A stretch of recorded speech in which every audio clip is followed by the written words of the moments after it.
Hey guys, আসসালামু আলাইকুম। গরিব ঘর রাজপুত্র নাটকের 11 নম্বর এপিসোডে এবার কি কি ঘটে যাচ্ছে? 11 নম্বর এপিসোডে এবার কি অনেক কি ধরা খেয়ে যাবে নাকি অনেক বেঁচে যাবে? কি ঘটে যাচ্ছে গরিব ঘর রাজপুত্র নাটকের 11 নম্বর এপিসোডে? আর এই এপিসোডটি কবে আপলোড করা হবে সবকিছু নিয়ে কথা বলা হবে আজকের ভিডিওতে।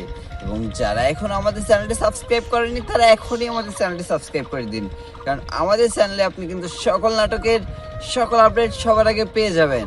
আর যারা এখনো ভিডিওতে লাইক করেননি তারা এখনই ভিডিওতে লাইক করে দিন। অলরাইট গাইস, আপনারা কিন্তু গরিব ঘর রাজপুত্র নাটকের 11 নম্বর এপিসোডে এবার কিন্তু অনেক কিন্তু ধরা খেয়ে যাবে। ইয়েস গাইস, অনেক কিন্তু এবার কিন্তু ধরা খেয়ে যাবে। তারপরে কিন্তু অনেকের কি হতে যাচ্ছে সেটা আমরা এই ভিডিওতে বলতে চাচ্ছি না, কারণ যদি বলে দেই তাহলে কিন্তু আপনি এই পর্বটি দেখে মজা পাবেন না। তাই এই পর্বটি দেখতে চোখ রাখুন আগামী শনিবার দুপুর 12টায় কারহিম ইউটিউব চ্যানেলে গরিব ঘর রাজপুত্র নাটকের 11 নম্বর এপিসোডটি দেখতে। 11 নম্বর এপিসোডটি দেখলেই আপনি কিন্তু জেনে যাবেন অনেকের এবার কি করতে যাচ্ছে অনেকের জীবনে। সো সবাই অপেক্ষা করেন আগামী শনিবার পর্যন্ত, এবং যারা এখন আমাদের ভিডিওতে লাইক করেনি তারা এখন ভিডিওতে লাইক করে চ্যানেলটি সাবস্ক্রাইব করে দিন।